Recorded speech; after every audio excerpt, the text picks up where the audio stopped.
ছেলে মেয়েদের জিজ্ঞেস করলে তারা ঘাড় নাড়ে। ততক্ষণে ডালের বাটি রেখে গীতাও চলে এসেছে, আঙুল মুছতে মুছতে ব্যস্ত। অখিলেশ গীতাকে জিজ্ঞেস করে, তুমি কি এখানে পেরেক পুঁতেছিলে নাকি? কিন্তু মাটিতে পেরেক পুঁতেছ কি মাখতে? চলতে ফিরতে মানুষের লাগতে পারে, তাই না? গীতা অবাক হয়ে বলে, না তো, আমি তো পেরেক পুঁতিনি। যেই গীতারা বলেছে অমনি ও বাড়ি থেকে ফেরার সময় কঙ্কনার শেষ কথাগুলো মনে পড়ে যায় অখিলেশের। বাড়ি যা, খেলা শুরু হয়ে গেছে। তার মানে বৌদি কি বাস্তু বেঁধে দিয়ে গেছে? আতঙ্কে কেঁপে উঠে মনে মনে বলে ওঠে অখিলেশ। সঙ্গে সঙ্গে অখিলেশ ও গীতা উঠোনের অন্য কোণায় গিয়ে দেখে সেখানেও একটি পেরেক পোতা। তুই তো জানিস ভাই, গ্রাম বাংলায় উঠোন, দালান, বাড়ি ঘরের বাস্তু কত বড় হয়। অখিলেশেরও নতুন বাড়ির বাস্তুর সামনে পেছনে মিলিয়ে বেশ খানিকটা বড় ছিল। তারা একে একে ঘরের পেছনেও দুটি পেরেক পোঁতা অবস্থায় খুঁজে পায়। এখানে তারা একটা বুদ্ধিমানের মতো কাজ করে। আর যাই হোক, ভুল করেও অখিলেশ ও গীতা পেরেকগুলোকে উপড়ে ফেলেনি। ছেলের হাতের আঙুল বেশি একটা কাটেনি। ফিটকিরি দিয়ে ঘষতেই রক্ত বন্ধ হয়ে গিয়েছিল। অখিলেশ আর দেরি না করে সোজা মুরব্বির বাড়ি যায়। সন্ধ্যা গড়িয়ে এসেছে। অখিলেশ মুরব্বির কাছে গিয়ে সবকিছু খুলে বলতে মুরব্বি শুনে চিন্তায় পড়ে যায়। বলে, এ তো দেখছি বাস্তু বেঁধে দিয়ে গেছে, বড্ড যন্ত্রণায় পড়ে গেল। তা আর কি চায়? ঘর বাড়ি দোকানপাট জমি জমা সবই তো নিল, তবুও কি তাতে খিদে মেটে না? আচ্ছা, কঙ্কনা বাস্তুটা বাঁধলো কখন? উত্তরে অখিলেশ বলে, হয়তো গত রাতে বেঁধে গেছে। রাতে ঠকঠক আওয়াজ পাচ্ছিলাম একটা, তখন এত গুরুত্ব দেয়নি। ভেবেছিলাম পাশে বাঁশঝাড়ে বাতাসের জন্য হয়তো গিট ফাটছে। এবার এবার দেখছি সহ্যের সীমার বাইরে চলে যাচ্ছে এরা। আর পাচ্ছি না। আমি এক্ষুনি গিয়ে বৌদিকে বলছি, দরকার হলে আমার প্রাণটা নিক, কিন্তু আমার পরিবারকে যেন দয়া করে রেহাই দেয়। মুরব্বী অখিলেশকে থামিয়ে দিয়ে বলে ওঠে, এত তাড়াতাড়ি ভেঙে পড়লে চলবে? তুমি বালাজি ভগবানের শরণে যাও, ভগবান সব ঠিক করে দেবেন। অখিলেশ হতাশ হয়ে জানায় যে সে তার নিষ্ঠা ভরে এক মনে ভগবানের পুজো করে, তবুও ভগবান নির্বিকার। মুরব্বী আবারও অখিলেশকে শান্ত করে, অখিলেশ, তুমি এখন বাড়ি যাও। কাল সকাল সকাল স্নান করে রেডি থেকো, তোমাকে বিহারের বর্ডারের একটি গ্রামে নিয়ে যাব। সেখানে একজন পণ্ডিতজি ভগবান বালাজি মহারাজের সামনে দরবার বসান দুস্থ নিপীড়িত ভক্তের মঙ্গল কামনায়। উনি প্রতি মঙ্গলবার ও শনিবার দরবার বসানোর পর ভক্তদের ভিড়ের মধ্যে থেকে কেবল 11 জনের আর্জি শোনেন। বজরং বলির কৃপা থাকলে তোমার ডাক নিশ্চয়ই আসবে। আর একবার যদি তোমার ডাক আসে তাহলে তুমি নিশ্চিন্তে থেকো, কোনো টোটকা কালো জাদু তোমাদের কিচ্ছু করতে পারবে না। কাল তো মঙ্গলবার, তুমি এখন এসো, চিন্তা করো না। অখিলেশ ঠিক আছে বলে বাড়ি চলে যায়। বাড়ি এসে অখিলেশ গীতাকে সবকিছু খুলে বলে। তাদের মধ্যে ধীরে ধীরে ভয় দানা পাচ্ছিল, আর তারা চেষ্টা করছিল যে করেই হোক সে রাতে যেন ঘুম না আসে। রাতে খাওয়া দাওয়ার পর বাচ্চা তিনটে নিয়ে শুয়ে পড়লেও অখিলেশ ও গীতা ঘুমায়নি, বাচ্চাদের মাথার সামনে বসেছিল। তারা চেষ্টা করছিল যাতে ঘুম না আসে। অখিলেশ ও গীতা ভেবে রেখেছিল বাইরে কোনো খটমট আওয়াজ বা কেউ টোটকা করতে এলে তারা ডেকে দেবে। আসলে এই ধরনের টোটকা বা কালজাদু করার সময় লোকচক্ষুর আড়ালে করতে হয়। যদি কেউ দেখে ফেলে বা ডেকে দেয় তাহলে সেই টোটকা বা কালজাদুর প্রভাব কেটে যায়। যাই হোক, শুরুর দিকে তারা বেশ কিছুক্ষণ সজাগ ছিল, কিন্তু কখন যে তারা বাচ্চাদের পাশে শুয়ে পড়েছিল মনে নেই। রাত তখন কয়টা খেয়াল নেই, তবে আন্দাজ গভীর রাত্রি তো বটেই। এমন সময় হঠাৎই জানালার বাইরে মচমচ করে শুকনো পাতার ওপর কারোর হাঁটার শব্দ ও গর্জন শুনে গীতা চমকে ওঠে। তন্দ্রাটা কেটে যায়। দেখে অখিলেশ তাদের বাচ্চাদের পাশে শুয়ে পড়েছে। প্রথমটা সে ভেবেছিল হয়তো কোনো শেয়াল বা কুকুর হবে। যা গরম পড়েছে, আসানসোলের শুষ্ক এলাকা, গরম পড়াটা স্বাভাবিক। গীতা হাই তুলতে তুলতে বিছানা ছেড়ে উঠে সবে কলসি থেকে জল গড়িয়ে খাবে, ঠিক সেই সময় সে আবারও মচমচ শব্দ ও গর্জন শুনতে পায়। এবারে গীতা বুঝতে পারে পরিচিত কণ্ঠের গর্জনটি কার। ভয়ে গীতার হাত পা শিথিল হয়ে আসে। জানালায় কঙ্কনার বিভৎস ভয়ঙ্কর রূপ দেখে আতঙ্কে গ্লাসটা হাত থেকে খসে পড়ে। মেঝেতে ঢং ঢং করে শব্দ হওয়ায় অখিলেশের ঘুম ভেঙে যায়। বিরক্তির স্বরে সে উঁহু বলে জেগে উঠে। জানালায় কঙ্কনার ওরকম ভয়ঙ্কর অস্বাভাবিক রূপ দেখে চিৎকার করে ওঠে। অখিলেশের চিৎকারে গীতার হুঁশ ফেরে। কিছু বলার আগেই দেখে কঙ্কনা রূপে পিশাচটা জানালা ভেদ করে উড়ে এসে বাচ্চাদের মাথার সামনে দাঁড়ায়। অপ্রত্যাশিত আতঙ্কে গীতা ও অখিলেশের মুখ খোলাকে খোলাই থেকে যায়। শরীর বরফের মতো জমে গিয়েছিল। তারা কি করবে কিছু বুঝে ওঠার আগেই দেখে কঙ্কনা এলোমেলো ছাড়া চুলে আচমকাই গোঁ গোঁ করে কিছুটা অস্পষ্ট মন্ত্র আওড়াতে শুরু করে এবং মন্ত্র আওড়ানোর সাথে সাথেই একটি অদ্ভুত ঘটনা ঘটে। মানে কি বলবো, আমি যখন ঘটনা শুনছিলাম, শোনার সময় বারবার শিউরে উঠছিলাম। সবকিছু যেন চোখের সামনে ছবির মতো ভেসে উঠছিল। মন্ত্রের শব্দে বাচ্চা তিনটে ঘুমন্ত অবস্থায় শটান দাঁড়িয়ে পড়ে, মানে একদম জড় পদার্থের মতো। মেঝেতে শুয়েছিল তারা। ওঠার সময় শরীরে স্বাভাবিক মুভমেন্ট তো হবে, কিন্তু না, একেবারে কাঠের গুঁড়ির মতো শটান দাঁড়িয়ে পড়ে। কঙ্কনার তালে তাল মিলিয়ে মাথা দোলাতে থাকে। বলতে গিয়ে আমার গায়ে কাঁটা দিচ্ছে। মাথা দোলাতে দোলাতে বাচ্চাগুলোর আত্মা প্রায় শরীর ছেড়ে কঙ্কনার বশেই চলে যাচ্ছিল। ঠিক সেই সময় একটা চমৎকার ঘটনা ঘটে। ঘরের বাইরে কেউ বলো বজরঙ্গী বলি কি জয় বলে জয়ধ্বনি দিতে দিতে হেঁটে চলে গেল। পবনপুত্র হনুমানজির নাম শুনে মনের অজান্তেই ভক্তি ভরে অখিলেশ ও গীতা তারাও জয়ধ্বনি দিয়ে ওঠে। আর সঙ্গে সঙ্গে তাদের জড়তা কেটে যায়। কোথায় কঙ্কনা? দেখে কঙ্কনা কোথাও নেই। তারা দৌড়ে যায় বাচ্চাদের কাছে। বাচ্চারা স্বাভাবিকভাবেই ঘুমোচ্ছে। তখন অখিলেশ ও গীতার মধ্যে এই হুঁশটা নেই যে ছুটে গিয়ে জানালা বা দরজা খুলে দেখবে যে এত রাতে কে বালাজি ভগবানের জয়ধ্বনি দিয়ে গেল। গীতা বাচ্চাদের জাগানোর চেষ্টা করে বিফল হয়। বাচ্চা গভীর নিদ্রায় আচ্ছন্ন। একটু আগে কি ঘটে গেল তারা কিছুই বুঝতে পারছে না। তবে যাই হোক, ভগবানের কৃপায় বাচ্চারা যে সুস্থ আছে এতেই শান্তি। তার মানে কিছুক্ষণ আগে যা ঘটেছে তার সবই কি স্বপ্ন ছিল?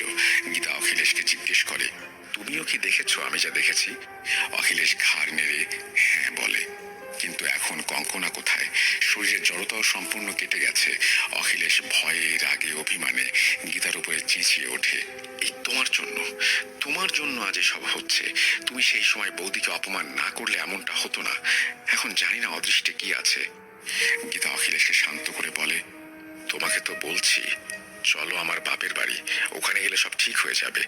অখিলেশ বলে, না, আগে সকালে সে বালাজির দরবারে যাবে, তারপর ভগবান যা করার করবেন। এমন সময় বাইরে অন্ধকার থেকে কর্কশ চিৎকার ভেসে ওঠে। অখিলেশ ও গীতা কেঁপে কেঁপে উঠছিল। কঙ্কনার রূপে পিশাচটা ঘরের চারপাশে ঘুরে বেড়াচ্ছে আর ফ্যাঁস ফ্যাঁসে কণ্ঠে বলছে, তুই কোথাও যেতে পারবি না। শুনতে পাচ্ছিস? তুই কাল কোথাও যেতে পারবি না। কাল তোরা শয়তানের বাঁধনে জড়াবি। এই বলে খিলখিলিয়ে হাসতে হাসতে সে চলে যায়। এই ছিল ঘটনার প্রথম পর্ব। পরদিন সকালে কি হলো? অখিলেশ কি বালাজি মহারাজের দরবারে পৌঁছাতে পেরেছিল? তার ছেলেমেয়েরা কি সত্যি সুস্থ? কঙ্কনার কালো জাদু কি সত্যি কেটে গিয়েছিল? জানতে হলে পরবর্তী অংশ শুনতে ভুলবেন না, যেটি আসবে একটি অডিও ক্লিপের পর। আর এইভাবেই যা দেখেন, আমি একটা কথা বলি যে সুকান্ত মাইতি যখন দেশে ফিরেছেন, নিজের বাড়ি গেছেন, তখন তিনি ঘটনা কালেক্ট করেছেন। আমি চাই যে আপনারাও ঠিক একইভাবে ঘটনা কালেক্ট করুন এবং আমাকে সেই ঘটনাগুলো পাঠিয়ে দিন। এই ঘটনাটা বেশ ইন্টারেস্টিং আছে। শেষে কি ঘটবে জানতে ইচ্ছা করে এরকম একটা অবস্থা। সো আমার মনে হয় যে আপনাদেরও ভালো লাগছে, আপনারাও এনজয় করছেন। আমরা চলে যাব আমাদের পরবর্তী ঘটনায়। সাথেই থাকুন।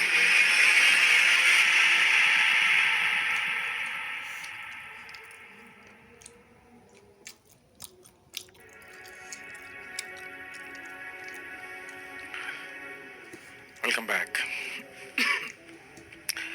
ঘড়িতে সময় রাত 12:36 আর শুনছেন ভূত.com।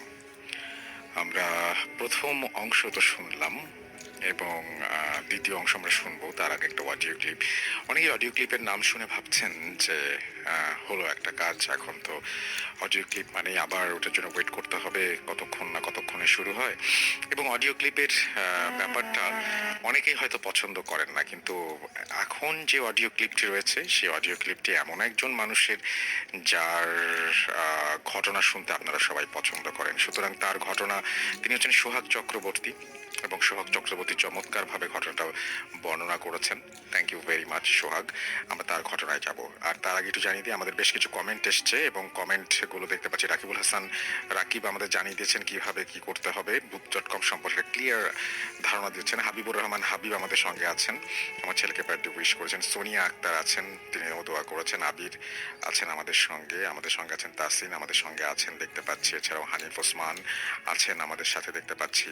আবু ফাত্তা সুমন আমাদের সাথে আছেন। স্বপ্না আক্তার, আক্তারুল ইসলাম, মাহমুদ, সালমা প্রশান্তি, এছাড়াও আছেন সোহান ফারহান, আছেন আল আমিন হোসেন আছেন আমাদের সঙ্গে দেখতে পাচ্ছি। এছাড়াও এমডি নিশান মাহমুদ আছেন আমাদের সঙ্গে, ফয়সাল শাহিক, ফারুক আছেন, আরো অনেকে আছেন আমাদের সঙ্গে। থ্যাংক ইউ ভেরি মাচ আমাদের সঙ্গে থাকার জন্য। আমরা চলে যাব সোহাগ চক্রবর্তীর ঘটনায়, এবং সোহাগ চক্রবর্তীর ঘটনার পরে আমরা দ্বিতীয় অংশ শুনবো। সুতরাং কেউ যাবেন না, সবাই আমাদের সঙ্গেই থাকুন। চলুন পরবর্তী ঘটনায় যাওয়া যাক।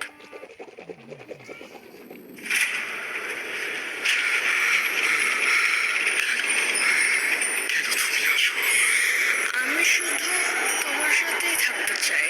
কিভাবে সম্ভব? মৃতদের এই পৃথিবীতে থাকতে নেই। তুমি তুমি চলে যাও, প্লিজ চলে যাও। সবটাই কি ইলুশন, নাকি অন্য জগতের কেউ কখনো হাজির হয়ে যায় চোখের আলোকে? ভূত.com with Russell। Welcome back. আপনাদের সবাইকে স্বাগত জানাচ্ছি আমি রাসেল। আশা করছি আপনারা সবাই ভালো আছেন এবং ভালোর দলে আছেন। প্রতিশ্রুতি দিয়েছিলাম চমৎকার কিছু ঘটনা শোনাবো আপনাদেরকে, এবং তেমনই একটি ঘটনা আপনারা শুনছিলেন এতক্ষণ। আমি আরো একটা প্রতিশ্রুতি দিয়েছিলাম যে ভালো ভালো কিছু অডিও ক্লিপ জোগাড় করব, এবং আমাদের পুরো মডারেটররা স্পেশালি রাব্বি খুবই চেষ্টা করছেন কিছু মানুষের কাছ থেকে ভালো ঘটনা সংগ্রহ করার জন্য, এবং কেউ কেউ আমাদের ঘটনা পাঠাচ্ছেনও। তেমনই এইভাবে আমরা বলতে চাই যে আমরা সামনেও আপনাদের জন্য আরো দারুণ দারুণ চমক নিয়ে আসবো অডিও ক্লিপে। স্পেশালি আমরা এখন একটি অডিও ক্লিপ শোনাবো, আপনারা শুনে বলবেন যে কেমন লাগছে আপনাদের কাছে। কথা না বাড়িয়ে আমরা সরাসরি চলে যাচ্ছি আমাদের অডিও ক্লিপে। আশা করছি ভালো লাগবে আপনাদের। ডিয়ার লিসেনার, কেমন আছেন আপনারা সবাই? আশা করছি আপনারা সবাই ভালো আছেন, ভালোর দলে আছেন, কারণ আপনারা সবসময় ভূত.com এর সাথে থাকেন, রাসেল ভাইয়ের সাথে থাকেন। আমি সোহাগ চক্রবর্তী আজকে আবারও ভয়ানক একটি অদ্ভুত ঘটনা নিয়ে আপনাদের সামনে হাজির হয়েছি। অদ্ভুত ঘটনা কেন বলছি? কারণ আমি দীর্ঘদিন ধরে ভূত.com এর সাথে আছি। এর আগে আমি এই টাইপের ঘটনা কখনোই শুনিনি। সো আশা করছি ঘটনাটি আপনাদের ভালো লাগবে। বেশি কথা না বলে আমি ঘটনাতে চলে যাই। ঘটনাটি যে আমাকে শেয়ার করেছে, ওর নাম হচ্ছে রবিউল ইসলাম। রবিউল ইসলাম পেশায় একজন পশু চিকিৎসক। সে আমার ছোট ভাই। বিভিন্ন সময়ে সে নানা রকম ভৌতিক ঘটনা আমার সাথে শেয়ার করে। সো তার মধ্য থেকেই এই ঘটনাটি আমার অনেক ভালো লেগেছে, যার ফলে ঘটনাটি আপনাদের সামনে আমি শেয়ার করছি। ঘটনাটি 1988 সালের। 88 সালের প্রলয়ঙ্করী ঝড়ের কিছুদিন আগের ঘটনা এটি। ঘটনাটি যার সাথে ঘটে, ওনার নাম শাহিদা বেগম। শাহিদা বেগম দোরমুঠে নামক একটি জায়গায় বসবাস করতেন। এটি কেশবপুর থেকে বেশ কিছুটা দূরে, কেশবপুর থানা, যশোর জেলা। আর ঘটনাটি ওনার সাথে ঘটে মনিরামপুর থানা, রাজগঞ্জ এবং দোরমুঠের মাঝামাঝি একটি জায়গায়। রাজগঞ্জ থেকে ওনার বাড়ি 4 থেকে 5 কিলোমিটার। উনি প্রতিদিনই এই রাস্তাটুকু হেঁটে যেতেন। উনি রাজগঞ্জে বেশ কিছু প্রভাবশালী বড়লোক শ্রেণীর মানুষের বাসায় কাজ করতেন, কারণ ওনার হাজবেন্ড অসুস্থ ছিলেন, তিনি কাজ করতে পারতেন না।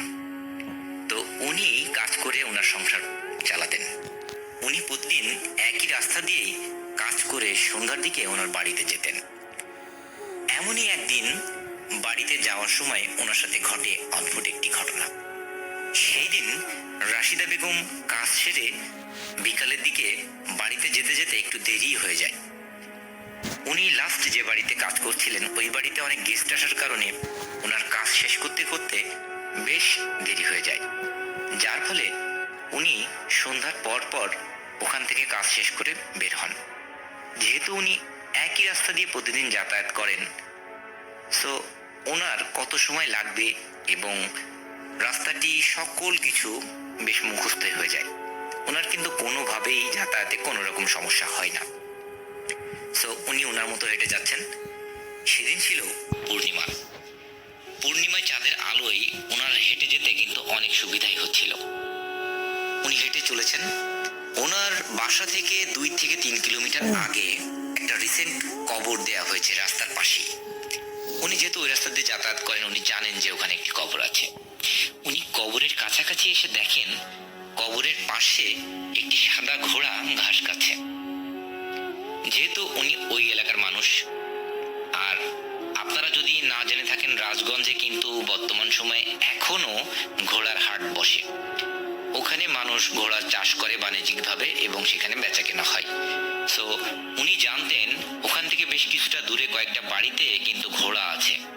উনি ভেবেছেন যে কারোর বাড়ি থেকে হয়তো ঘোড়া ওখানে চলে এসেছে এবং ঘাস খাচ্ছে, ঘোড়াটি না ধরতে পারলে চলে যেতে পারে। সো উনি একটু টান পায়ে হেঁটে গিয়ে পাশের বাড়ি থেকে একজনকে ডাক দেন এবং বলেন যে দেখার জন্য তাদের ঘোড়া চলে এসেছে কিনা।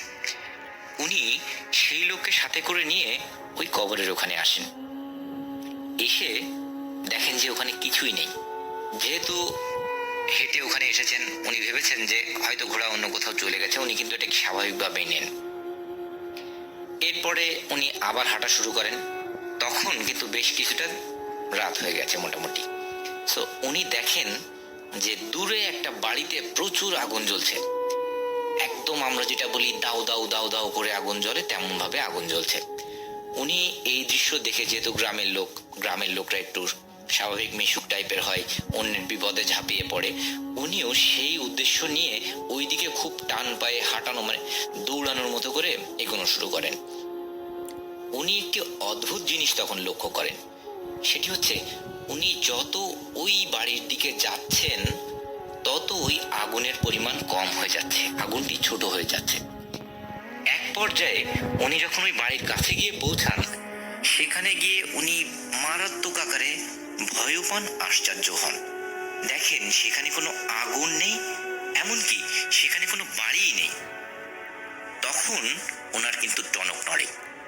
এর আগ পর্যন্ত উনি কিন্তু একটা ঘোরের মধ্যে ছিলেন, যে এই জায়গা দিয়ে উনি যাতায়াত করেন, সে তো ওনার জানা উচিত এখানে কোনো বাড়ি ঘরই নেই। এটি কিন্তু ওনার মাথায় প্রথমে আসেনি। উনি কিন্তু বেশ ভয় পেয়ে যান এবং উনি ওখান থেকে দ্রুত হেঁটে ওনার বাড়ির দিকে আবারও রওনা হন। এরপরে ঘটে ওনার সাথে আরো কিছু অদ্ভুত ঘটনা। উনি যখন টান পায়ে হাঁটা শুরু করেন, একটা বিড়াল ওনার একবার সামনে, একবার পিছনে, একবার চারিপাশ দিয়ে ঘুরতে থাকে এবং অদ্ভুত শব্দ করে ডাকতে শুরু করে। যেহেতু উনি গ্রামের মানুষ, উনি কিন্তু মোটামুটি একটা আইডিয়া আছে এইসব ব্যাপারগুলো, প্যারানর্মাল ব্যাপারগুলো সম্পর্কে। সো উনি তখন কোরআনের বিভিন্ন আয়াত যেগুলো উনি জানতেন সেগুলো পড়া শুরু করেন এবং অনেক দ্রুত হাঁটা শুরু করেন। চাঁদের আলো, পরিবেশ একেবারেই নিস্তব্ধ, কারণ গ্রামের পরিবেশে একটু রাত হলে কিন্তু নিস্তব্ধ হয়ে যায়। আর সেই সময়ে 88 সালের দিকের ঘটনা, বুঝতেই পাচ্ছেন তখনকার সময়ে পরিবেশটা বাইরে কেমন থাকার কথা। উনি ভয়ও পাচ্ছেন এবং রাস্তাও মনে হচ্ছে ওনার কাছে যেন ফুরাচ্ছে না, এমন একটা অবস্থা। উনি সর্বোচ্চ চেষ্টা করছেন যাতে দ্রুত উনি ওনার বাড়িতে পৌঁছাতে পারেন, কিন্তু রাস্তা তো একেবারেই কম না, অনেক দূরত্ব। সো উনি কোনোভাবেই রাস্তা শেষ করতে পারছেন না। উনি হাঁটছেন এবং ওই বিড়ালটি ওনাকে অনুসরণ করছে। উনি যত দ্রুত যাওয়ার চেষ্টা করছে, ওই বিড়ালটিও তত দ্রুত ওনার সাথে ফলো করে এগিয়ে আসছে। উনি এক পর্যায়ে চিন্তা করেন যে দৌড় দিবেন, কিন্তু দৌড় দিতে গিয়ে উনি খেয়াল করছেন উনি যতই ওনার স্পিড বাড়াচ্ছেন, ওই বিড়ালটি দ্রুত ওনার সাথে সাথে চলে আসছেন। তৎক্ষণাৎ ওনার মাথায় একটি আইডিয়া খেলে যায়, ওনার মাথায় একটি বুদ্ধি চলে আসে। তৎক্ষণাৎ ওনার বাড়ি থেকে কিছুটা দূরে, 1/2 কিলো 1 কিলোমিটার দূরে একজন কবিরাজ বসবাস করেন, রাস্তা থেকে একটু পাশেই। তো উনি ঠিক করেন সর্বোচ্চ চেষ্টা করে দৌড় দিয়ে ওই কবিরাজের বাড়ি পৌঁছানোর জন্য, যার ফলে ওই কবিরাজকে উনি বলতে পারেন যে কি কি ঘটনা ওনার সাথে ঘটেছে। উনি সর্বোচ্চ চেষ্টা করে সেখানে দৌড়ে গিয়ে কবিরাজের বাড়ি চিৎকার চেঁচামেচি শুরু করেন। ওনার সেন্সলেস হয়ে যাবে এমন একটি অবস্থা হয়।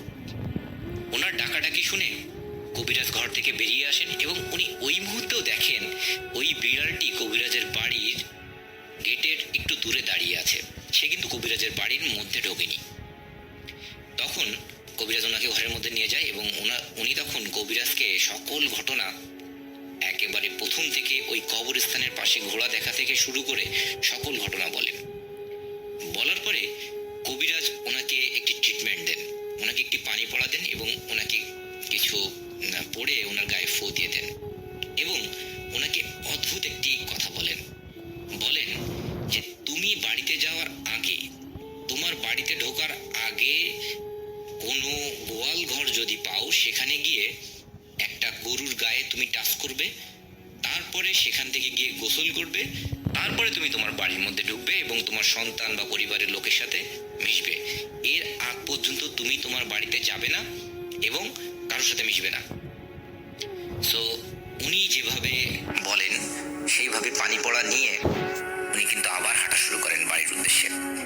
উনি বাড়ি হাঁটছেন, কিন্তু এখন খেয়াল করেন যে ওই বিড়ালের দূরত্ব কিন্তু একটু বেড়ে গেছে, কিন্তু সেই বিড়াল কিন্তু ওনাকে অনুসরণ করেই আসছে। উনি খুব ভয় পাচ্ছিলেন এবং যত দ্রুত সম্ভব বাড়ির দিকে হাঁটা শুরু করেন। ওনার বাড়িতে ঢোকার আগে ওনাদের প্রতিবেশী একজনের বাড়িতে গোয়াল ঘর আছে। সো উনি ঠিক করেন যে বাড়িতে ঢোকার আগে ওই প্রতিবেশীর গোয়াল ঘরে গিয়ে গরুকে স্পর্শ করে তারপরে আসবেন।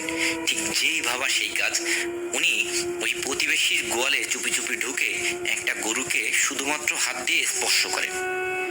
স্পর্শ করার সাথে সাথে বিকট শব্দে ওই গরু ডাকাডাকি শুরু করে এবং উনি অনেক বেশি ভয় পেয়ে যান। উনি ছুটে ওই গোয়ালঘর থেকে বেরিয়ে ওনার বাড়ির সামনে চলে যান। যেহেতু উনি যদি ওই স্থানে অবস্থান করেন এবং ওই বাড়ির লোকরা উঠে দেখে যে উনি ওই গোয়াল ঘরে, তখন কিন্তু বাড়ির লোকরা অন্যরকম ভাবতে পারে। সো উনি চলে যান, ওনার বাড়ির গেটের সামনে চলে যান এবং বাইরে থেকে পুকুরে গিয়ে গোসল করে তারপরে ওই পানি পড়া খেয়ে উনি বাড়িতে প্রবেশ করেন। উনি যথারীতি খাওয়া দাওয়া করে ওনার সন্তান যারা ছিল এবং হাজবেন্ডের সাথে ঘুমিয়ে পড়েন। পরদিন সকালে উনি উঠে আজব একটি তথ্য শুনে অবাক হয়ে যান।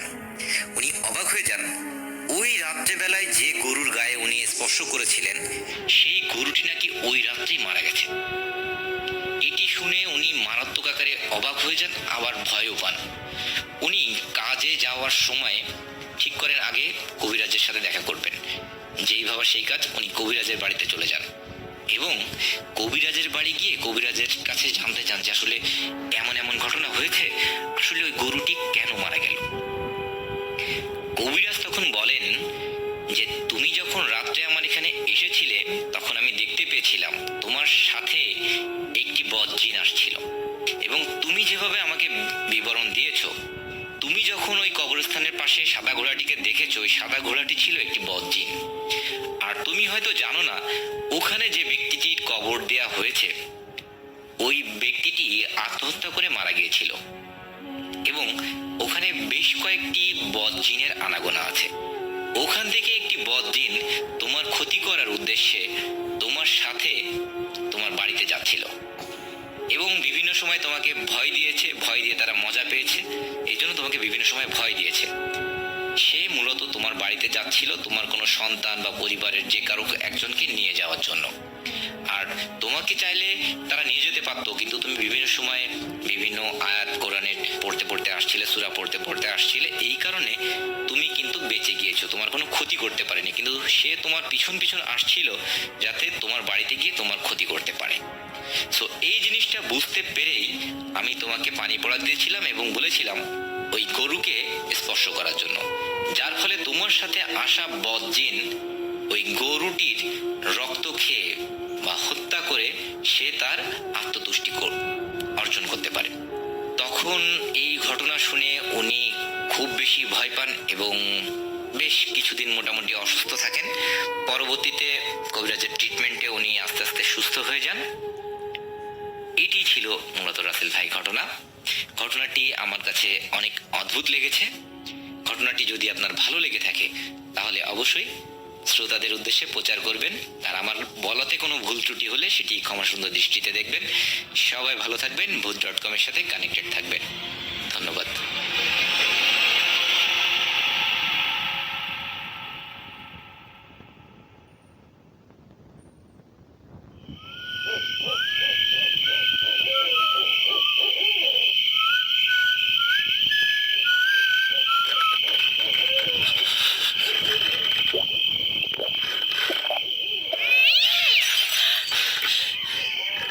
আজ আবার শুনতে পাচ্ছেন শব্দটা? আমার আয়নার ভেতরে রোজ এভাবেই আসে।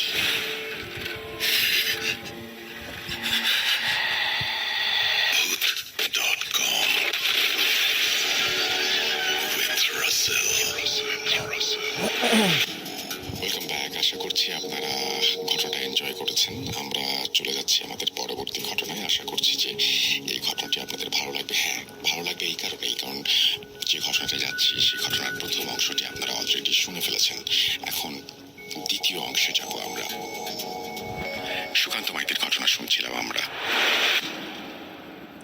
আগের অংশে আমরা শুনেছি অখিলেশ ও গীতার ঘরে কিভাবে সেই পিশাচ কঙ্কনার রূপ নিয়ে প্রবেশ করেছিল এবং অখিলেশের বাচ্চাদের ওপর মন্ত্র পড়ে বশে আনার চেষ্টা করেছিল। কিন্তু অখিলেশ ও গীতা হুঁশ ফিরে দেখে ওখানে কেউ নেই, অথচ তারা নিশ্চিত ছিল যে কঙ্কনাকে তারা কাঁচের মতো স্পষ্ট দেখেছে, শুধু আকার আকৃতিতে কিছুটা বড় দেখাচ্ছিল। মনে হয় যেন এক প্রকার পরিষ্কার জল ছবির মতো। কিন্তু তা কি করে সম্ভব? এটা সম্ভব, সন্তোষ বলে। ভাই, আমাদের এলাকায় এই সমস্ত ভূত প্রেত, জাদু টোনা টোটকায় আজও সবাই বিশ্বাস করে, তাই এই সমস্ত মিথ আজও প্রচলিত। এলাকার মুরব্বীদের মতে সবই সম্ভব যদি কেউ কালো জাদুর সাহায্যে টোটকা করে এবং কোনো পরিবারের ওপরে প্রেত পিশাচ প্রেরণ করে, তাহলে সেই পরিবার বা ব্যক্তির ওপর একটি মায়া ভর করে। ফলে টোনা টোটকা করা ব্যক্তি যা দেখাতে চাইবে সেই পরিবার তাই দেখবে। এমনকি ধোঁয়ার মধ্যে পরিষ্কার অবয়ব ফুটে উঠবে। যাই হোক, ঘটনায় ফিরি।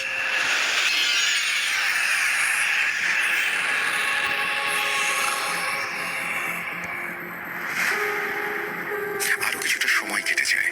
এতক্ষণে তাদের মাথায় আসে যে কেউ একজন বালাজি মহারাজের জয়ধ্বনি দিয়ে কিছুক্ষণ আগে চলে গেছে। কিন্তু সে কে? গীতা অখিলেশকে জিজ্ঞেস করে, তুমিও কি শুনেছ? অখিলেশ বিস্ময়ের স্বরে বলে, হ্যাঁ, আমিও শুনেছি, কিন্তু কি করে সম্ভব? রাত কয়টা খেয়াল করেছো? এত রাত্রে কে করবে? এই নিশ্চয়ই আমাদের মনের ভ্রম। বৌদিকে দেখেছি, তা ও ভ্রম, আর কেউ বালাজি মহারাজের নামে যে জয়ধ্বনি দিয়েছে সেটাও নিশ্চিত ভ্রম। আচ্ছা ভাই, এখন একটা কথা বল, ভ্রম তো মাথার সৃষ্টি।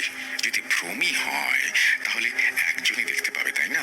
দুজন আলাদা মানুষ কি করে এই ভ্রমের শিকার হয়? এটা স্বাভাবিক অবস্থায় কখনোই সম্ভব না। যাই হোক, এটা তো 100% সত্যি যে কঙ্কনা বা কঙ্কনার পাঠানো পিশাচ সেখানে ছিল, কিন্তু কিভাবে তা রিসার্চ করার মতো সাধ্য আমার নেই। বাচ্চাগুলো তখনও ঘুমাচ্ছিল। অখিলেশ ও গীতা একে অপরের হাত ধরে লণ্ঠনের দিকে তাকিয়ে ঠায় বসে আছে। এমন সময় হঠাৎই বড় ছেলের পেটে ভীষণ ব্যথা ওঠে, যার আঙুল সেই পেরেকে কেটে গিয়েছিল। অখিলেশ বড় চিন্তায় পড়ে যায়। গীতাকে জিজ্ঞেস করে সে সন্ধ্যায় কি খেয়েছিল, মোড়ের দোকান থেকে তেলে ভাজা ফুচকা কোনো কিছু খেয়েছিল কিনা। উত্তরে গীতা বলে, না তো, মোড়ের দোকানে কিছু খায়নি। ঠিক আছে, দাঁড়াও, আমি পুড়িয়া দিচ্ছি। বৈদ্যখুড়োর কিছু পুড়িয়া ওষুধ বাড়িতে আছে, আমি নিয়ে আসছি। গীতা ওষুধ আনতে গেলেই ছেলেটি উঠে পড়ে জানালার দিকে দাঁড়ায়। এখানে বিষয়টা ধ্যান দিয়ে শোনো ভাই। ছেলেটির হাইট খুব একটা বেশি নয়, মানে এতটা এতটাই ছিল যে জানলার নিচের কোণাটা ছেলেটির নাকে এসে ঠেকেছিল। ঠিক করে জানলার বাইরে সে দেখতে পেত না, তাই সে পা উঁচিয়ে উঁচিয়ে ঠেঙিয়ে ঠেঙিয়ে উকি মারছিল আর কারোর সঙ্গে কথা বলছিল। হ্যাঁ, ঠিক আছে, আসছি, এই বলে বড় ছেলেটি রান্নাঘরের দিকে ছুট লাগায়। অখিলেশ কিছুক্ষণ ধরে চুপচাপ সবকিছু লক্ষ্য করছিল। কিভাবে ছেলেটি জানালার কাছে দৌড়ে গেল, বাইরে কারোর সাথে কথা বলল, তারপরে রান্নাঘরের দিকে ছুটে গেল। গীতাও দেখে তার পিছু পিছু রান্নাঘরে যায়। গিয়ে ছেলেকে জিজ্ঞেস করে, কিরে, তুই রান্নাঘরে কি করছিস? ছেলেটি ঘাড় না ঘুরিয়ে কঙ্কনার নাম নিয়ে বলে যে সে এসেছে। এমনিতে ছেলে মেয়েগুলো কঙ্কনাকে বড় মা ডাকতো, আজ পর্যন্ত কখনো এই নাম ধরেনি। কিন্তু আজ হঠাৎ কি হলো? গীতা বিস্ময়ে ছেলের দিকে তাকিয়ে থাকে। কি হলো, কথা কানা যাচ্ছে না? কঙ্কনা কিছু জিনিস চাইছে, আমি দিয়ে আসছি। যা, তুই তোর কাজ করগে, যা। ছেলেটি একইভাবে ঘাড় না ঘুরিয়ে তার মাকে আবারও বলে ওঠে। আর সেই মুহূর্তে তার গলা কোনো বাচ্চা সুলভ মানুষের গলার মতো লাগছিল না, অস্পষ্ট, অপরিচিত, কর্কশ কণ্ঠস্বর। গীতা ভীষণ অবাক হয়। প্রথমত কঙ্কনাকে নাম ধরে ডাকা, দ্বিতীয়ত ছেলে মেয়েগুলো কোনোদিনও তার সঙ্গে এরকম তুই তুকারি করে কথা বলেনি। তার থেকেও বড় কথা, কণ্ঠস্বর এরকম পরিবর্তন হলো কি করে ছেলেটার। অখিলেশও শুনছিল সবকিছু। সে গীতাকে বলে, তুমি সরে এসো, দেখি নাও কি করে। গীতা সরে আসে। সেটি রান্নাঘর থেকে এক মুঠো আটা নিয়ে নিজের মুখে মাখে আর দুমুঠো চিনি নিয়ে গিয়ে একইভাবে পা উঁচিয়ে ঠেঙিয়ে জানালার বাইরে হাত বাড়িয়ে কঙ্কনার নাম নিয়ে মুঠো খুলে হাত ছেড়ে ফেলে হাসতে হাসতে গোল গোল করে ঘুরতে থাকে। অখিলেশ তাকে জিজ্ঞেস করে, কিরে, কি হয়েছে তোর? কি করছিস এসব? এক্ষুনি তো পেটে ব্যথা হচ্ছিল, আর এখন সব সেরে গেল? যেই না অখিলেশ ডেকে দিয়েছে অমনি ছেলেটি তার স্বাভাবিক গলায় কাঁদতে শুরু করে। অখিলেশ বুঝতে পারে টোটকাটা সেই মুহূর্তের জন্য কেটে গেল। ছেলের কান্নায় মায়ের মনও কেঁদে ওঠে। সঙ্গে সঙ্গে সে ছেলেকে বুকে জড়িয়ে ধরে বলে ওঠে, কি করছো কি? দেখছো না ছেলেটার শরীর খারাপ? বকছো কেন? একটু না হয় খেলছে। অখিলেশও প্রত্যুত্তরে বলে, কি হচ্ছে দেখতে পাচ্ছ না? কয়টা বাজে খেয়াল আছে? এত রাতে ঘুম থেকে উঠে খেলা কি সম্ভব? বুঝতে পারছো না? বৌদি তার টোটকা কালো জাদু করা শুরু করে দিয়েছে। আমি ডাকা মাত্রই এই মুহূর্তের জন্য টোটকাটা কেটে গেল। ভয়ে ঘাবড়ে হোক বা আত্মবিশ্বাসী হোক, গীতার সঙ্গে সঙ্গে বলে ওঠে, আরে না, ও কিছু না। দেখো না, আমি বজরঙ্গী বলির সামনে এক্ষুনি প্রদীপ জ্বালাচ্ছি, সব ঠিক হয়ে যাবে, তুমি চিন্তা করো না। এই বলে গীতা তড়িঘড়ি করে ঘরের মন্দিরে চলে যায় প্রদীপ জ্বালাতে। ভেবে দেখ, রাত তখন গভীর। তুই তো জানিস ভাই, আমাদের হিন্দু সনাতন শাস্ত্র মতে রাতে ভগবানের সামনে প্রদীপ জ্বালানোর বিধান নেই, তার উপর আবার নিশিরাত। কিন্তু মানুষের মনে যখন ভয়ের কালো আধার আষ্টে পৃষ্ঠে জড়িয়ে ধরে, তখন রাত কি আর দিন কি? আশার প্রদীপ একমাত্র ভগবানই ভরসা। জয় বালাজি মহারাজ বলে প্রদীপ জ্বালানো মাত্রই একটি অদ্ভুত ঘটনা ঘটে। প্রদীপ জ্বলে উঠতেই ছোট ছেলে ও মেয়ে তারাও শটান হয়ে উঠে পড়ে। তিন ভাই বোন মিলে গুটিসুটি হয়ে ঘরের কোণে এসে বসে। এবারে ঘরের পরিবেশটা সম্পূর্ণ বদলে যায়। এতক্ষণ ধরে যে অশুভ আভায় ঘরটা ছেয়ে গিয়েছিল, এখন সেটা সম্পূর্ণ কেটে গেছে। বাচ্চা তিনটে কান্নাকাটি শুরু করে দেয়। মা বাবার সামনে হাত জড়ো করে বলতে থাকে, আমাদের যেতে দাও, দয়া করে যেতে দাও, আমরা কিছু করিনি, আমাদের পাঠানো হয়েছে। অখিলেশের এখন ভয়ের পরিবর্তে বড্ড মায়া হচ্ছিল বাচ্চাদের ওপর। গীতা এসে বড় ছেলের হাত ধরে একটু নিজের দিকে টেনে কিছু একটা বিড়বিড় করে বলতেই ছেলেটির মাথার চুটি চক্রের ওপর দুই আঙুল দিয়ে তিনবার গোল গোল করে ঘুরিয়ে দেয়। তুই কে? নাম বলে চলে যায় এখান থেকে। ছেলেটি একটি অচেনা নাম বলে, তারপর মায়ের কোলে নেতিয়ে পড়ে, যেন অঘোর ঘুমে আচ্ছন্ন। গীতা থেকে তুলে নিয়ে গিয়ে বিছানায় শুইয়ে দেয়। ছোট ছেলে এবং মেয়েকে বলে শুয়ে পড়তে, তারাও শুয়ে পড়ে। অখিলেশ অবাক হয়ে গীতাকে জিজ্ঞেস করে, বড় খোকার উপর না হয় ভর করেছে বুঝলাম, কিন্তু ছোট খোকা ও মুন্নি এভাবে আচমকা উঠে বসছিল কেন? উত্তরে গীতা বলে, জানি না, আমি যেটুকু টোটকা বিদ্যা জানতাম তার প্রয়োগ করে অন্তত জানতে পারলাম যা কিছু আজ রাতে ঘটছে তা সব দিদিই করেছে। যাই হোক, বাদ দাও, রাত বেশি নেই, তুমি একটু আরাম করে নাও, সকাল সকাল তোমাকে বেরোতে হবে।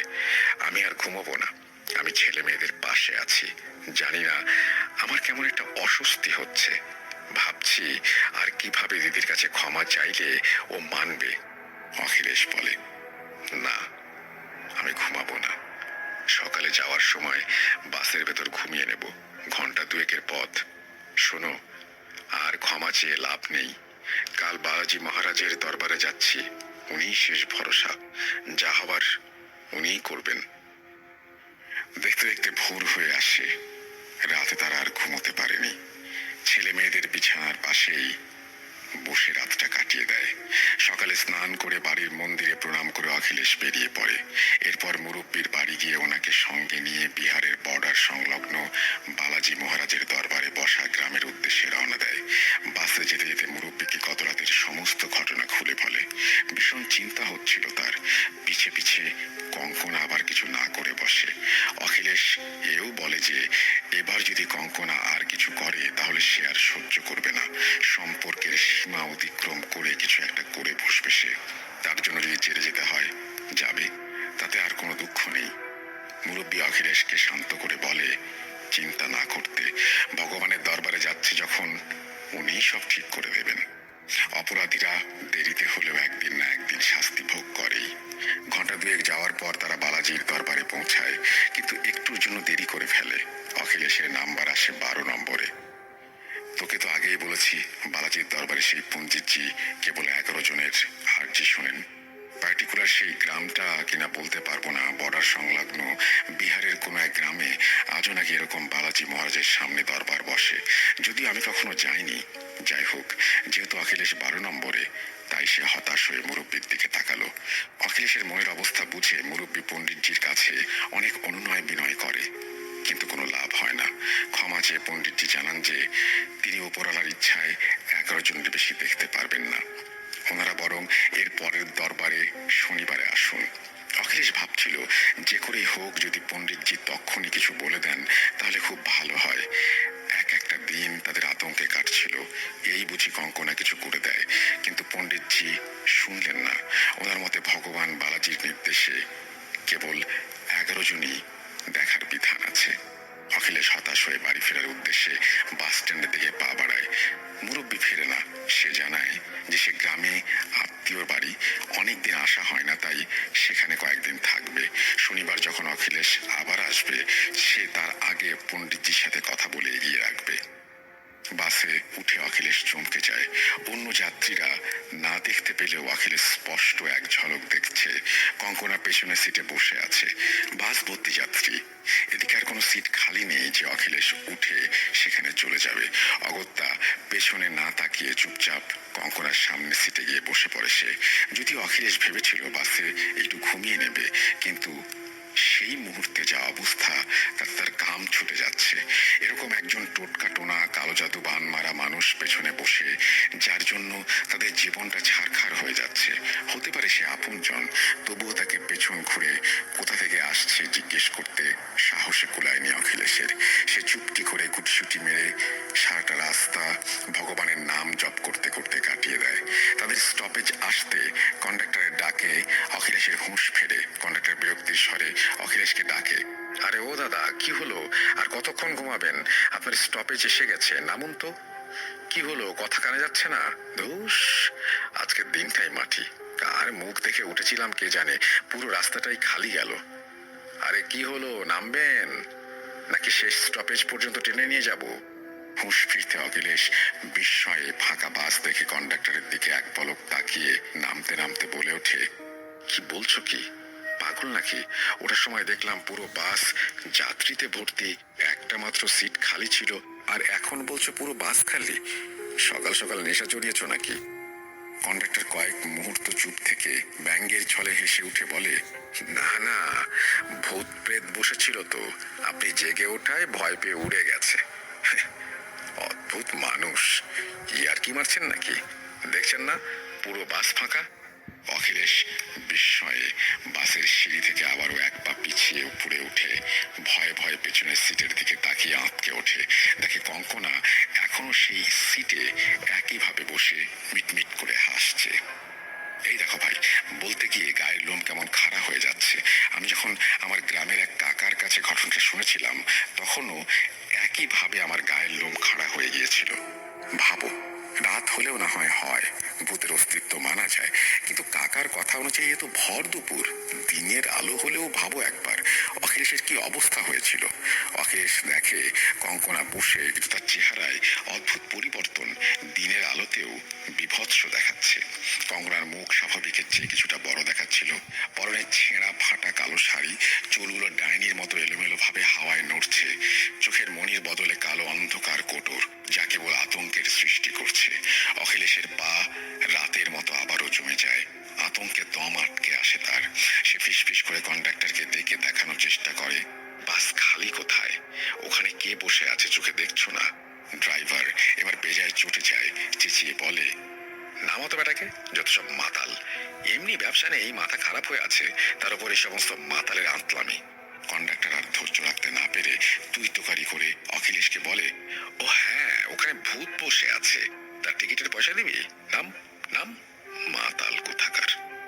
তারা জানতই না সত্যি সেখানে সাক্ষাৎ নরপিশাচ বসে আছে। আরো দু চারটে গালি করে কন্ডাক্টর অখিলেশকে ধাক্কা দিয়ে নামিয়ে দেয়। বাস নিয়ে চলে যায় হুঁশ করে। বাসটা ছেড়ে যাওয়ার সময় অখিলেশ স্পষ্ট দেখেছে কঙ্কনা জানালায় মুখ বের করে তার দিকে কটমট করে তাকিয়েছিল। মনে একরাশ ভয় নিয়ে অখিলেশ বাড়ির উদ্দেশ্যে পা বাড়ায়। বেলা তখন আন্দাজ 1:15। কাঠ ফাটা রোদ। বাড়ির পথে পা বাড়ানো মাত্রই অখিলেশ পেছনে কারোর হেঁটে আসার শব্দ পায়। কিরে, কি ভাবছিস ভাই? সন্তোষের কথাগুলো শুনতে শুনতে আমি মনে মনে ভাবছিলাম, এও কি করে সম্ভব? মানে রোদ ঝলমলে দুপুর।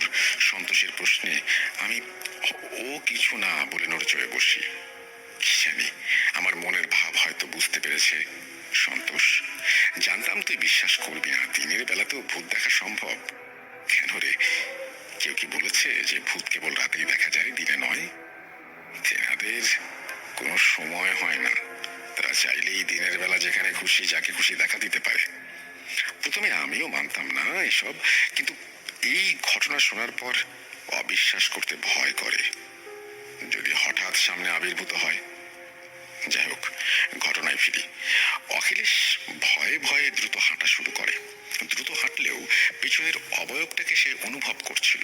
রোদের মধ্যে অখিলেশ স্পষ্ট দেখতে পাচ্ছিল তার পাশে যে ছায়াটি পড়ছে সেটি কোনো চার পেয়ে এক জানোয়ারের। অথচ ভয়ে পেছনে তাকাতে তার সাহস হচ্ছে না। এক পলক ঘাড় ঘুরিয়ে দেখে বাসে বসা কঙ্কনারূপী সেই শয়তান।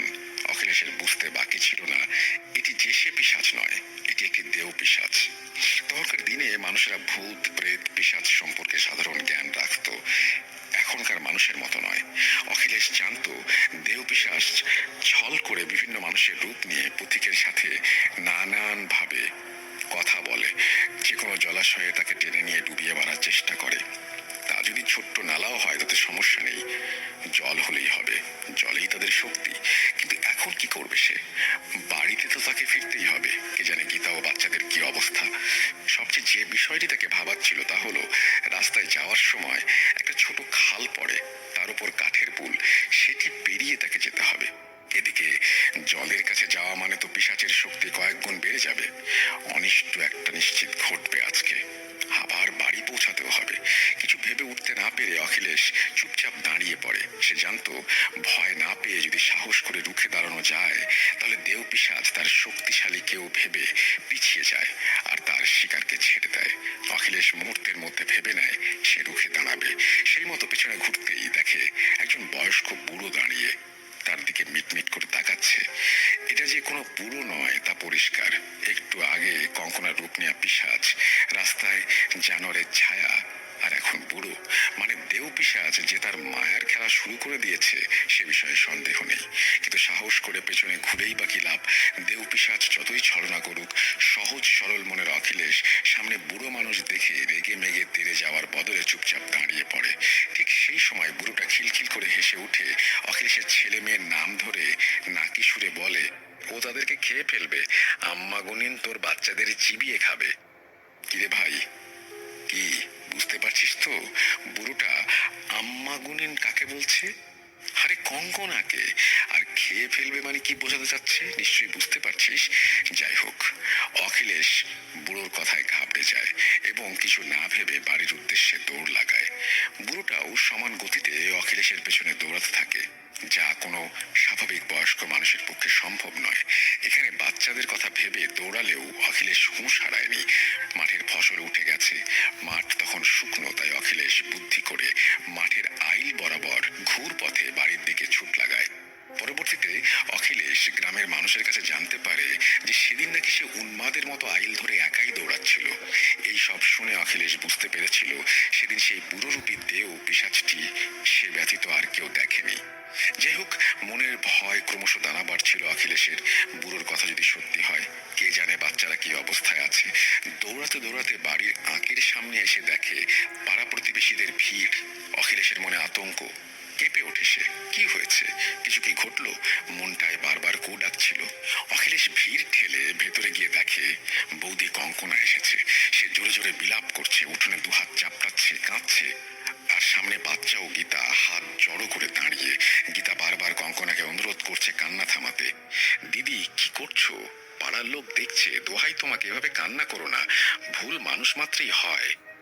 অখিলেশ ভিড় ঠেলে ভেতরে ঢুকতে দেখে বাচ্চারা দৌড়ে এসে তাকে জড়িয়ে ধরে এবং বলে যে আধা ঘন্টা হলো ওদের বড় মা এসেছে এবং সামনে একইভাবে বসে কান্না করে যাচ্ছে।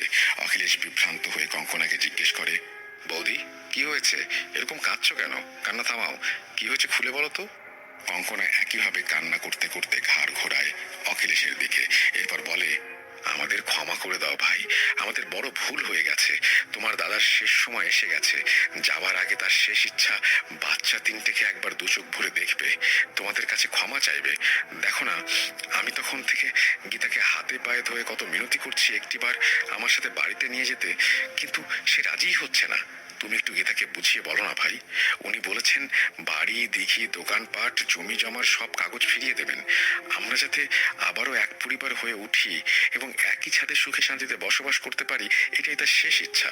ভাই, দোহাই তোমার, একটি বার চলো ভাই। তোমার দাদার আর বেশি সময় নেই, বাঁচবেন না। এখন তো গ্রামের মুরব্বীরা আছেন, আপনারা একটু দয়া করে অখিলেশকে বুঝিয়ে বলুন না আমার সাথে যেতে। আমি স্বীকার করছি, এই সমস্ত কালো জাদু, টোনা টোটকা আমার উচিত হয়নি। বড্ড ভুল করে ফেলেছি। আমি সব ঠিক করে দেব, শুধু একটি বার চলো। সরল মনের মানুষ অখিলেশের মনটা বদলে যায়। তার মন দুমড়ে মুচড়ে ওঠে। যতই হোক, সুরেশ মায়ের পেটের আপন ভাই। তাই এই দশা অখিলেশ আর সহ্য করতে না পেরে সব ভুলে সে কান্নায় ভেঙে পড়ে কঙ্কনাকে আবার জিজ্ঞেস করে, সে কি হয়েছে দাদার? কালকে দেখে এলাম সুস্থ, আজ হঠাৎ কি হলো? ডাক্তার বই তো দেখিয়েছো? চলো এক্ষুনি চলো, দাদাকে দেখে আসি, ডাক্তারের কাছে নিতে হবে। চিন্তা করো না বৌদি, সব ঠিক হয়ে যাবে, আমি তো আছি। আমি থাকতে দাদার কিচ্ছু হবে না। ভেবো না, ভেবো না, আমরা সবাই যাব তোমার সাথে, চলো চলো চলো। ঠিক সেই সময় ভিড় ঠেলে সেই গ্রামের বৈদ্য খুঁড়ে বেরিয়ে আসে। অখিলেশ ও সুরেশকে দেখে সে ভালো মতো চেনে। কঙ্কনার কাছে জানতে চায়, কি হয়েছে সুরেশের? সেও একবার দেখতে চায় সুরেশকে, যদি কিছু সাহায্য করতে পারে, রোগ নির্ণয় করতে পারে। কিন্তু অদ্ভুতভাবে কঙ্কনা তাকে থামিয়ে বলে, না, কোনো ডাক্তার বৈদ্য আর কিছু করতে পারবে না। সুরেশ তার পাপের সাজা ভোগ করছে। বৈদ্য খুড়ো আরো কিছু বলতে গিয়েও থেমে যায়, পাড়া প্রতিবেশীদের চোখে ইশারায়। আসলে সবাই জানতো যে কঙ্কনা কি করতে পারে, তাই তার খিলাপ কেউ চাইতো না। তাই উপস্থিত সবাইও কঙ্কনার কথায় সায় দিয়ে বলে অখিলেশের যাওয়া উচিত। ভাতৃপ্রেমে অন্ধ হয়ে এখানেই মূর্খামিটা করে বসে অখিলেশ। আর দেরি না করে কঙ্কনার সাথে সপরিবারে মিলে তার বাড়ির উদ্দেশ্যে যায়। 24 ঘন্টা তখনও কাটেনি। গতরাতে সেই বিভৎস ভয়ঙ্কর কঙ্কনা রূপে পিশাচ, এমনকি কিছুক্ষণের আগে বাসে পুনরায় দেখা সেই পিশাচ যাকে ওর আম্মা গুনিন কঙ্কনা পাঠিয়েছেন, এই সব কিছু তখন অখিলেশের মাথা থেকে চলে গেছে। বিপালুম ভুলে গেছে সে। মাথার মধ্যে খালি ভাইয়ের চিন্তা। যদিও গীতা যেতে রাজি ছিল না, তবুও কখনো সে অখিলেশের অমান্য হয়নি। বাড়ির আঁক পেরোতেই অখিলেশরা না দেখলেও গ্রামের সেই ভর দুপুরে একটি বিশাল কালো ধোঁয়ার অবয়বকে অখিলেশের বাড়ির থেকে বেরিয়ে কঙ্কনার পেছন পেছন যেতে দেখে সবাই পড়ি মরি করে যে যেদিকে পারে দৌড়ে পালায়। যাওয়ার সময় কঙ্কনা শুধু একটি বাড়ি ঘাড় ঘুরিয়েছিল পেছনে গ্রামবাসীদের দিকে। সেই মুখ নাকি আজও গ্রামবাসীদের বেঁচে থাকা মুরব্বীরা ভুলতে পারে না। প্রায় আধা ঘন্টার মতো লাগে অখিলেশের বাড়িতে পৌঁছাতে। পথে যেতে যেতে তারা শুনতে পাচ্ছিল কঙ্কনা পুরো রাস্তাটাই কেঁদে কেঁদে এসেছে। গীতারও এবার ধীরে ধীরে মন খুলতে থাকে। আগে বলেছি সুরেশ ও অখিলেশ বেশ প্রতিপত্তি ঘরের ছেলে। তাদের দালান বাড়ি দুটোর চারপাশে বিশাল প্রাচীর দেয়া আঁকে লোহার রেলিংয়ে প্রকাণ্ড সিংহ দরজা। অখিলেশরা বাড়ির দেয়ালে উঠতেই পেছনে আসা কঙ্কনা আঁকের সিংহ দরজা বন্ধ করে সেখান থেকে কাঁদো কাঁদো স্বরে বলে ওঠে, তোমার দাদা ঘরে শুয়ে আছে, তোমরা যাও, আমি রান্নাঘর থেকে তোমাদের জন্য জল নিয়ে আসছি। এতটা পথ তোমরা হেঁটে এলে, জল পিপাসায় নিশ্চয়ই কষ্ট পাচ্ছ। গেট বন্ধ করা ব্যাপারটা গীতার কাছে কেমন যেন ঠেকলেও দাদার দুশ্চিন্তায় ব্যাকুল অখিলেশ কিছুই বুঝতে পারে না। গীতা ও বাচ্চাদের নিয়ে দাদার ঘরে প্রবেশ করে সে। সঙ্গে সঙ্গে পরিবেশটা বদলে যায়। বাইরে থেকে আচমকাই কেউ দরজা বন্ধ করে দেয় এবং বিকট স্বরে কঙ্কনা সহ আরো কেউ যেন পৈশাচিক হাসি হাসতে থাকে। কোথায় দাদা? সেখানে কেউ নেই। ঘুটঘুটে অন্ধকার ও বাইরে বিভৎস হাসি শুনে বাচ্চারা তাদেরকে জড়িয়ে ধরে। মুহূর্তের মধ্যে যে এমন ঘটবে অখিলেশ ও গীতা কল্পনাও করতে পারেনি। ঠিক সেই সময় বাইরে সুরেশের উচ্ছ্বসিত গলার স্বর শুনতে পাওয়া যায়। আরে বাহ, তুমি তো কামাল করে ফেলেছো। মানে এটা কি করে সম্ভব? কোনো বাধা ছাড়াই ছোট লোকগুলো তোমার সাথে চলে এলো? জানি তুমি বলেছিলে তোমার এই টোটকার জোরে তাদেরকে আনা যাবে, তাদেরকে স্বেচ্ছায় আসতে হবে, কিন্তু কিভাবে এই চমৎকারটা ঘটালে? কঙ্কনা সুরেশের কথায় গুরুত্ব দেয় না। সেই মুহূর্তে তার ভেতর যেন স্বয়ং শয়তান বিরাজমান। কঙ্কনা ফেঁস ফেঁসে কণ্ঠস্বর করে বলে ওঠে, জোর খিদে পেয়েছে, এখন ওই ছোট ছোট বাচ্চাগুলোকে চাই। মুখের কথাগুলো তখন আর শেষ হয়নি কঙ্কনা রূপী সেই পিশাচটার। ঠিক সেই সময় গত রাতের মতো কারো জয়ধ্বনি শব্দ ভেসে আসে। বলো বালাজি মহারাজ, পবন পুত্র হনুমান কি জয়। অখিলেশ ও গীতা ও বাচ্চারা একটা ঘোরের মধ্যে ছিল। যে জয়ধ্বনি কানে ঢুকেছে অমনি ঘোরটা কেটে যায়। তারা বালাজি মহারাজের নাম শোনা মাত্রই জোরে জোরে হনুমান চল্লিশা পাঠ করা শুরু করে। তুই তো জানিস না ভাই, মানুষ ভূত প্রেত বিশ্বাস করুক আর না করুক, যদি কখনো সেরকম কোনো বিপদে পড়ে তাহলে বাঁচার একটাই শেষ পথ, ভগবানের নাম নেয়া। অখিলেশ ভাবছিল বোকামির জেরে যে ভুল সে করেছে, এখন মরা ছাড়া কোনো গতি নেই। দেয়ালে পিঠ থেকে গেছে, ভগবানই এখন শেষ ভরসা। হনুমান চল্লিশা পড়া শুরু করতেই বাইরে হুটপুটি চিৎকার শুরু হয়ে যায়। কঙ্কনার আর্তনাদ শোনা যায়। এখানে তোকে একটা তথ্য দিয়ে রাখি, গ্রামের মুরব্বীদের মুখে শুনেছি এই ধরনের কালো জাদু টোনা টোটকায় কোনো অপশক্তি বা প্রেত পিশাচকে আহ্বান করলে প্রাণের আহুতি দিতে হয়, কিন্তু সেই প্রক্রিয়া চলাকালীন কোনো কারণবশত বাধা সৃষ্টি হলে আহ্বানকারীকে তার মাসুল গুনতে হয়। সেই প্রেত বা পিশাচের ক্ষুধা নিজের প্রাণ আহুতি দিয়ে পর্যন্ত পূরণ করতে হয়। যাই হোক, ঘটনায় ফিরি। ঘরের ভেতর থেকে হনুমান চল্লিশার পাঠ ভেসে আসে ফলে কঙ্কনার ভেতরে থাকা পিশাচ আর সহ্য করতে পারছিল না, যন্ত্রণায় ছটফট করছিল। এখানে হয়েছে কি, কঙ্কনা দ্রুত কার্যসিদ্ধির জন্য তার গুরুর অধীনে থাকা একটি ভয়ঙ্কর পিশাচকে আহ্বান করেছিল অখিলেশের পরিবারের 5 জনকে শেষ করার জন্য। শেষ করা মানে এই নয় যে সিনেমার মতো গলা চিবিয়ে খাবে বা সম্পূর্ণ গিলে খাবে, ব্যাপারটা সেরকম নয়। আসলে প্রাণের আহুতি মানে কিছুদিনের মধ্যেই যেন অচেনা দুরারোগ্য ব্যাধিতে বা দুর্ঘটনায় প্রাণের শেষ হয়ে যায়। কিন্তু সমস্যা হলো কঙ্কনা যে 5 জনের প্রাণের আহুতি দিয়েছিল তারা সেই মুহূর্তে রাম নাম করছে, বালাজি মহারাজের নাম করছে, আর কেউ এক মনে ভগবান রামের নাম নিচ্ছে, হনুমান চল্লিশা পাঠ করছে।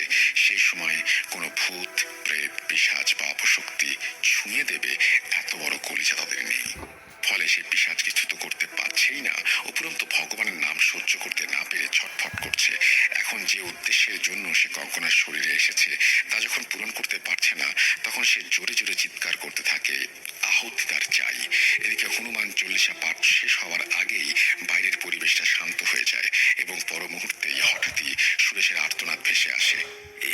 এ কি তোমার কি হলো? কঙ্কনা ওঠো, কি হলো, কথা বলছো না কেন? সুরেশের আর্তনাদ শুনে পাড়া প্রতিবেশীরাও গেট খুলে ছুটে এসে দেখে কঙ্কনা পরলোক গমন করেছে। সুরেশের চোখ খোলাকে খোলাই রয়ে গিয়েছিল। সেই ভয়ঙ্কর পরিণতির চাক্ষুষ সাক্ষী সে।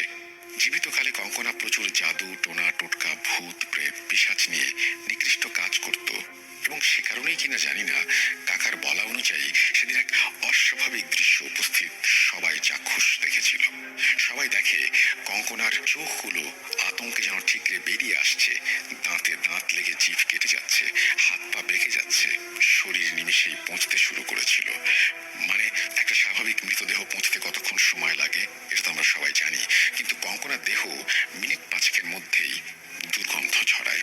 ঠিক সেই সময় দরজার ভেতর থেকে হাত চাপড়ানোর শব্দ শুনতে পায় সবাই। একজনকে দরজা খুলতেই দেখে অখিলেশ, তার পুরো পরিবার দাঁড়িয়ে।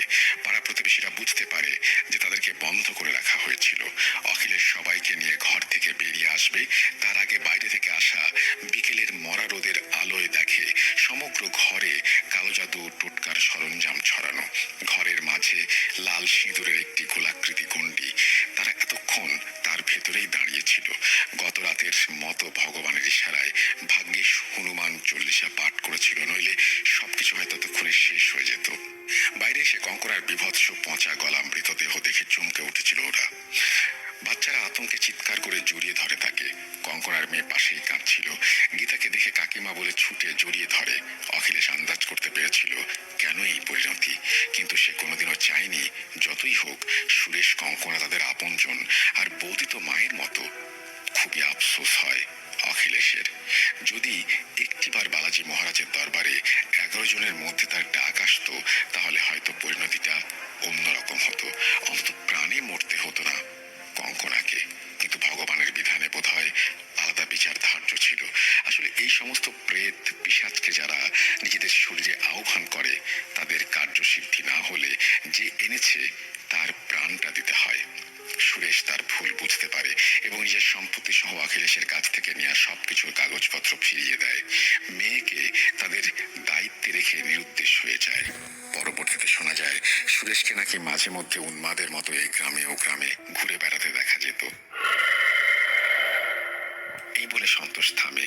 শ্রোতা বন্ধুদের অনুরোধ করব, সাময়িক লাভের আশায় কখনোই এরকম কালো জাদু টোনা টোটকায় পা দেবেন না, নইলে কঙ্কনার মতো আপনাদের পরিস্থিতিও একই হবে। আজ এ পর্যন্তই। ভুল ত্রুটি ক্ষমা সুন্দর দৃষ্টিতে দেখার অনুরোধ রইল। আল্লাহ হাফেজ। এই বলে তিনি তার ঘটনা শেষ করেছেন। আমি একটা জিনিস শুধু অনুরোধ করবো, সে তারা যে মানে বারবার করে বাইরে থেকে যে ডাক শুনতে পেত, যে এই যে যেমন হনুমান চল্লিশা পড়লো, আগের দিন তাদের বাড়িতে শুনলো, এটা কেন শুনতো তার কোনো মানে সমাধান বা তার কোনো কিছু জানতে পেরেছিল কিনা, এটা আমি একটু জানতে চাই। যে কেন বারবার তাদেরকে কেউ একজন ওই মোহ থেকে বের করে নিয়ে আসতো, কেন তারা বাইরে থেকে একটা আওয়াজ শুনতে পারতো এবং তারপরে তারা তাদের সৃষ্টিকর্তার নাম জপ করত এবং তারপরে সেই বিপদ থেকে রক্ষা পেত। এই ব্যাপারটা কেন ঘটতো একটু জানতে চাই আপনাদের কাছে। মানে আপনাদের কাছে মানে হচ্ছে সুকান্ত মাইতির কাছে, আপনি যে ঘটনাটি শুনিয়েছেন তার কাছে জিজ্ঞেস করবেন যে এটার কোনো সমাধান তারা করতে পেরেছিল কিনা। আমার মনে হয় যে আজকের ঘটনাটি আপনাদের অনেক ভালো লেগেছে। আমরা চলে যাব আমাদের পরবর্তী ঘটনায়, সাথেই থাকুন।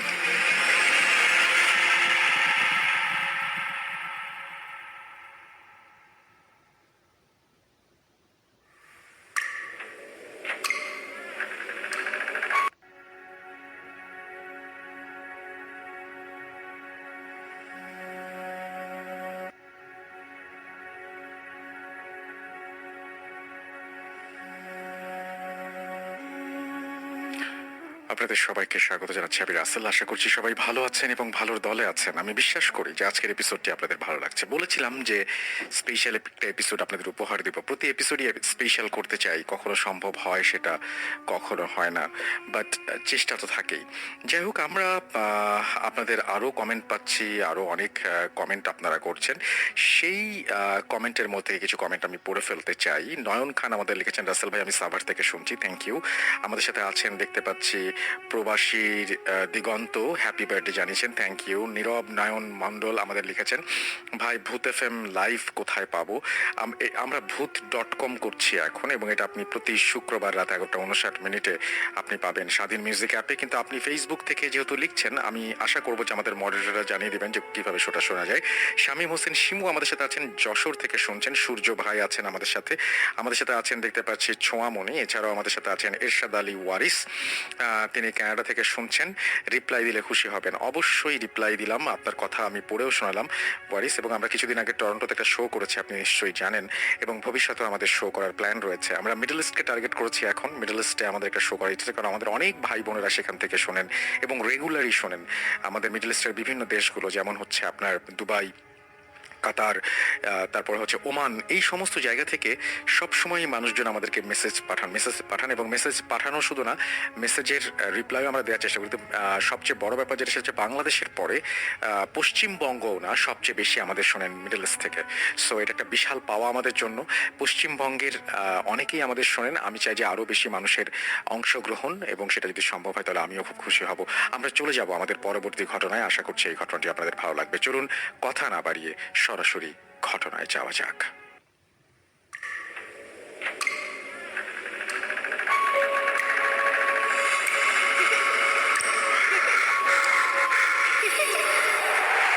লুকোচুরি খেলবে?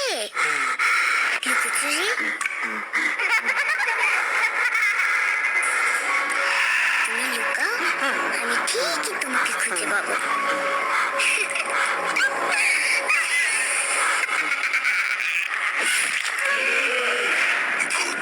Voot.com with Russell. Welcome back. 208তম পর্ব শুনছেন আপনারা। আমি রাসেল আছি, সাথে চলছে ভূত.com। আর এখন আমরা যেটা করবো সেটা হচ্ছে কোনো কথা না বাড়িয়ে একটা অডিও ক্লিপে চলে যাব। অনেক লম্বা একটা ঘটনা পড়েছি আমরা, এখন সরাসরি অডিও ক্লিপে চলে যাচ্ছি। সাথেই থাকুন, আশা করছি পুরোটা সময় আমাদের সঙ্গে থাকবেন। চলুন শুরু করি। হ্যালো রাসেল ভাই এবং হ্যালো লিসেনার্স, আশা করি সবাই ভালো আছেন। আমার এর আগেও ভূত এফএমে দুইটা স্টোরি প্রচার করা হয়েছে। Thank you so much Rasel ভাই। সো আজকে আমি যে ঘটনাটা বলবো সেটা হচ্ছে আমার শাশুড়ি আম্মা কে নিয়ে আর কি। সো শুরু করছি। তো এই ঘটনাটা হচ্ছে গত বছরের নভেম্বর বা ডিসেম্বরের ঘটনা, মানে খুব রিসেন্ট কাহিনী আর কি। তো এটা একটা হসপিটাল কেন্দ্রিক। আমার শ্বশুর বাবা বেশ কয়েকদিন হসপিটালে অ্যাডমিট ছিলেন। সো এই সুবাদে দেখা গেছে যে আমিও আব্বার সাথে হসপিটালে থাকতেন, রাতেবেলা স্টে করতে হতো। তো একদিন রাত 2:30 কিংবা 2:45টার দিকে নার্স এসে বলছে যে কিছু ইনজেকশনস লাগবে, সো সেগুলো যাতে এনে দেওয়া হয়। তো আমি চিন্তা করলেন যে নিচে ফার্মেসি, সো এখান থেকে মানে নিয়ে আসবেন। তো বলে রাখা ভালো যে আব্বা যে কেবিনে ছিলেন সেই কেবিনটা ছিল 6 তলায়, অ্যান্ড হসপিটালটার ফার্মেসি হচ্ছে নিচতলায়। অ্যান্ড হসপিটালটা নিয়ে কিছু না বললেই না, যেটা হচ্ছে ঢাকার মধ্যে একটা হসপিটাল, আমি নাম বলবো না, বাট এটা অনেক পুরনো। অ্যান্ড অলসো হচ্ছে একটু মানে খুব বেশি ক্রাউড যে এরকম না, অ্যান্ড একটু মানে খুব জনসমাগম থেকে একটু দূরেই হসপিটালটা। তো যাই হোক, আমি চিন্তা করলেন যে এত রাতেবেলা লিফট ইউজ করা ঠিক হবে না, সো হাঁটতে হাঁটতে সিঁড়ি দিয়ে চলে যাবেন। কারণ দেখা যাচ্ছে এত রাতেবেলা একটা হচ্ছে মানুষ খুবই কম হসপিটালে, দ্বিতীয়ত হচ্ছে লিফটে যদি কোনো প্রবলেম হয়, সো সে চিন্তা করলেন যে সিঁড়ি দিয়ে নেমে যাক। তো 6 তলা থেকে সিঁড়ি দিয়ে নামছেন। তো নামার সময় ঠিক 4 তলা যখন উনি আসলেন, উনি দেখলেন যে দূরে ঠিক একটা জায়গায়, বলতে গেলে যে কোন একটা রুমের সামনে বা কিছু একটা মহিলা জাস্ট একটা বড় ঘোমটা দিয়ে বসে আছেন বলতে মানে লাইক সে বসে আছেন, নড়াচড়া কিছুই করতেছেন না।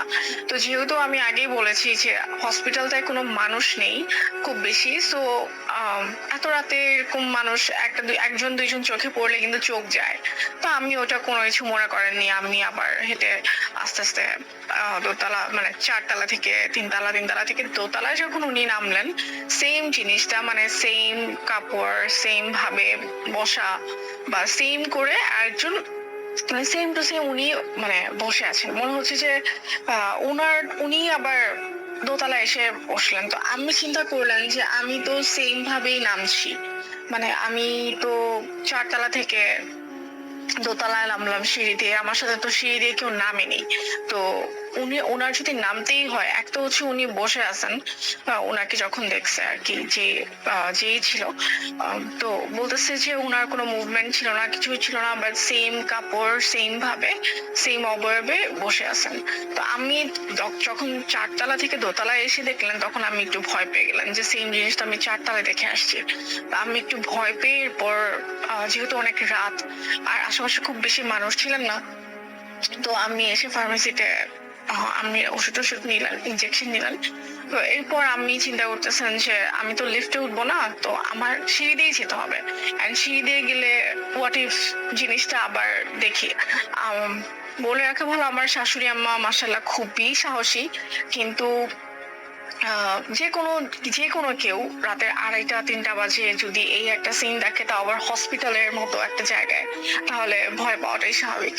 তো উনি অনেকক্ষণ ধরে ওখানে দাঁড়িয়ে আছেন যে যদি কেউ আসে, কোনো ওয়ার্ড বয় বা কোনো বুয়া খালা যারা কাজ করেন আর কি, ওনারা যদি আসে, ওনারা হয়তো ওনাদের সাথে যাবেন উপরে বা কিছু। তো উনি অনেকক্ষণ ওখানে ওয়েট করার পর একজন ওয়ার্ড বয় আর কি আসছেন। আসার পর ওয়ার্ড বয় না, অ্যাকচুয়ালি মানে এরকম কাজ করে খালাই, বা আমার এতটা অ্যাকচুয়ালি খেয়াল নেই, এরকম একজন মানুষ যে হসপিটালেই কাজ করেন।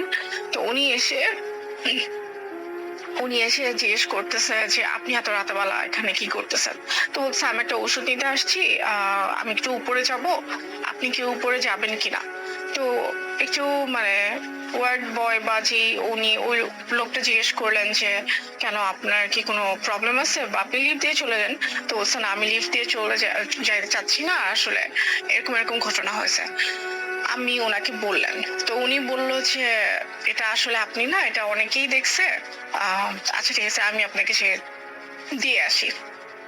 তো উনি 6 তলা পর্যন্ত দিয়ে আসলেন।